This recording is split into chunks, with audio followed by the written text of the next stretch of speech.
Hello, everybody. This is Brandon Holland, and this is my final project for quality improvement and patient safety. My quality problem is that our clinic currently does not collect any patient-rated outcomes measures.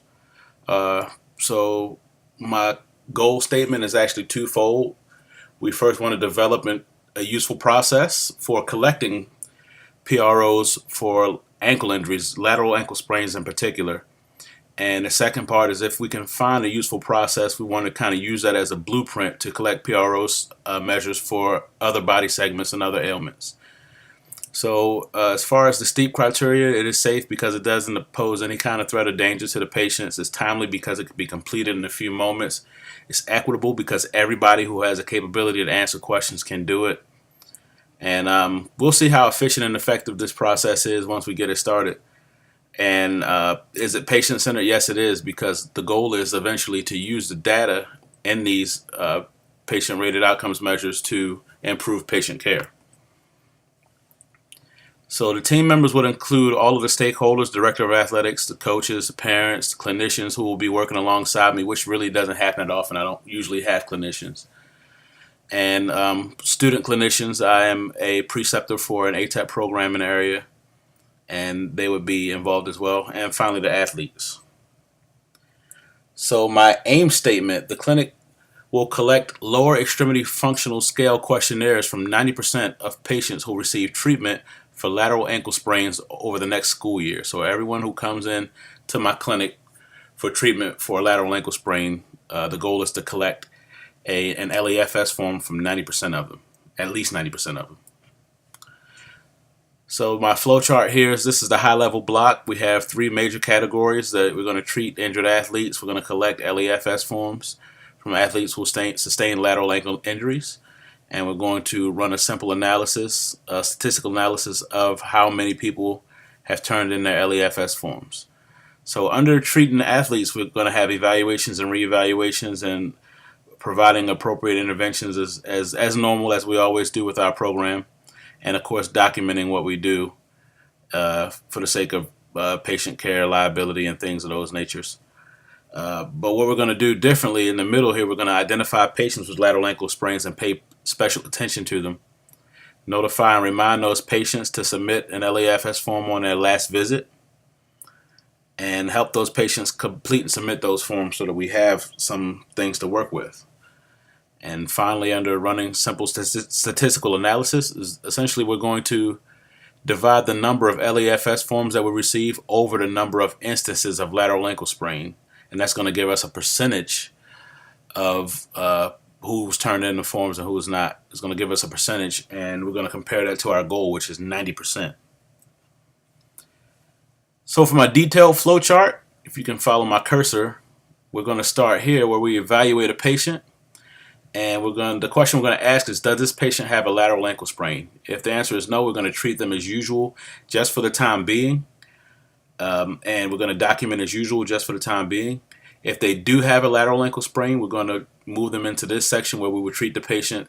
We're going to create a reminder in that patient's notes through the EMR so that every time they come in for treatment, that EMR will remind us that that patient has a lateral ankle sprain. We want to get an LAFS from them. So we're going to remind the patient regularly too so that they don't forget.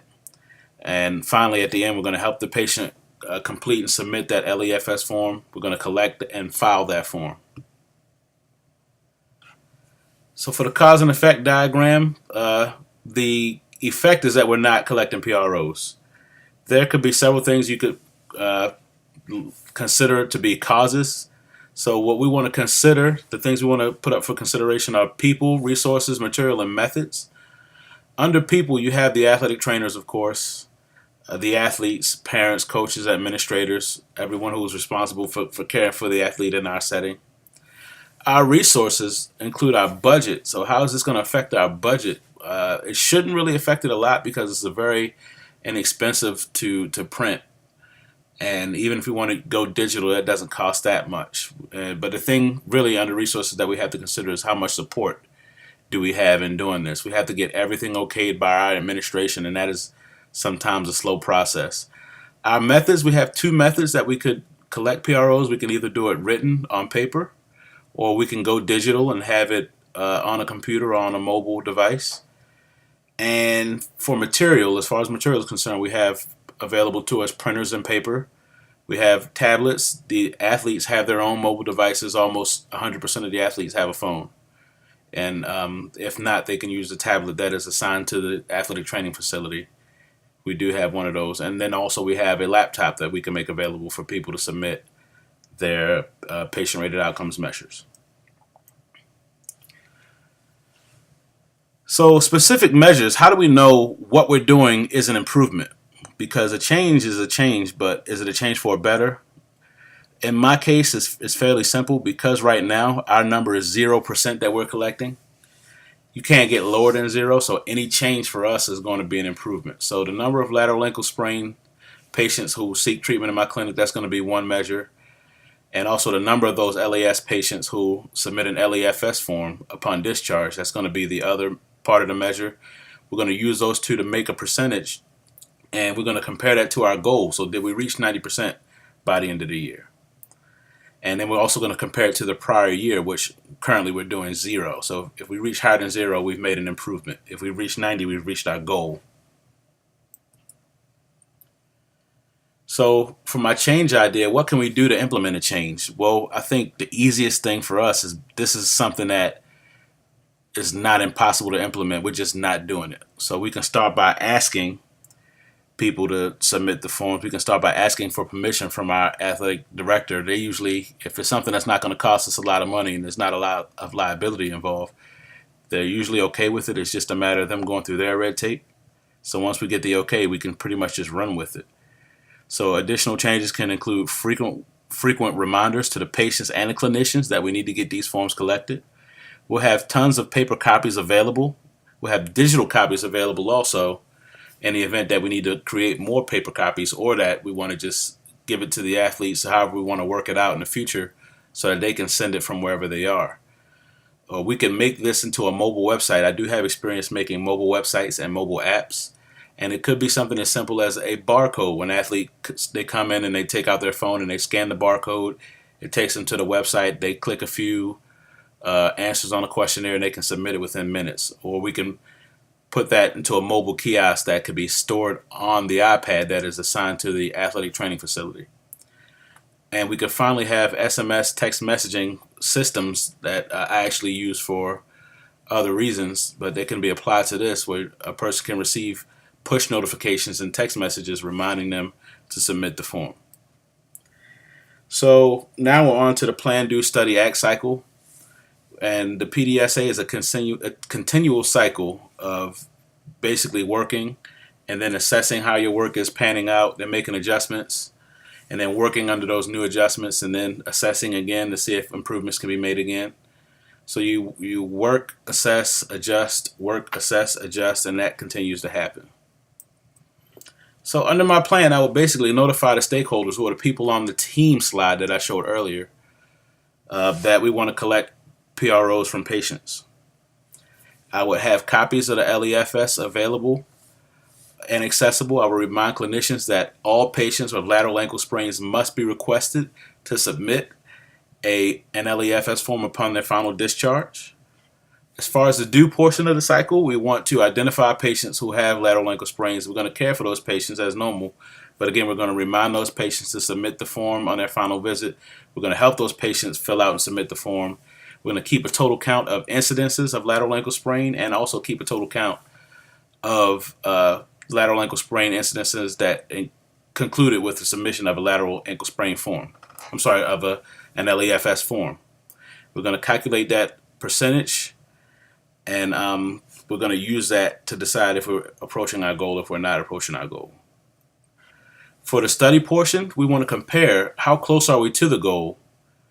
And in addition, we want to identify cases in which a form was not submitted. So if they did not submit a patient-rated outcomes measure for their lateral ankle sprain, we want to find out why that happened. And we're going to see if we can collect enough reasons as to why that didn't happen and find the common ones. And we're going to work with the stakeholders to develop procedures and policies that we can put in place to work around and mitigate those most common reasons for not submitting the form. And for the ACT, we're going to repeat the Plan and Do cycle phases of the cycle, and but we're going to have those new procedures in place to circumvent the reasons that we identified in the study phase. So we're basically going to adjust to try to, we're going to build bridges over our obstacles and see if we can go through another cycle and see if that changes our percentage for the better.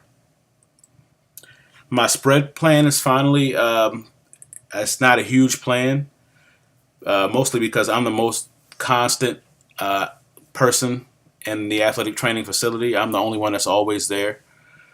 We have associate ATCs from time to time through a grant with a local hospital center and a local university, but that doesn't happen that frequently, so I'm mostly the only one there.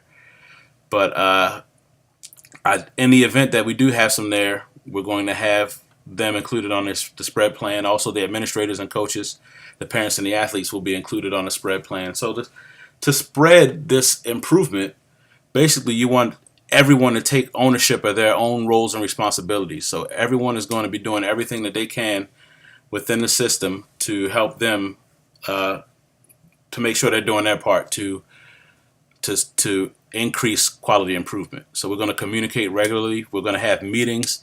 Meetings are not super fun. We're going to have the important things on meetings, but more regularly than the meetings, we're going to have we're going to communicate maybe through text message or through email.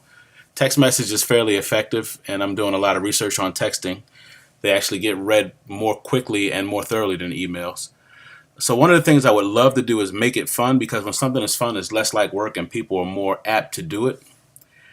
We want to recognize good performance, because when people are doing what they're supposed to do and you recognize them, it makes them feel good and they're more likely to continue to do what they're supposed to do. And we can apply that to this quality improvement project. So we also want to make it habitual. We want to make it a habit so that it's something you do that you don't have to think about. You don't have to remind yourself. You're a lot less likely to forget it. And maybe create a rewards and incentives program where people who collect over a certain percentage over a certain period of time get some kind of reward, like a paid day off or a gift certificate or something of that nature. So that's everything in my plan. I look forward to your comments, and I look forward to seeing other quality improvement projects. Have a great day.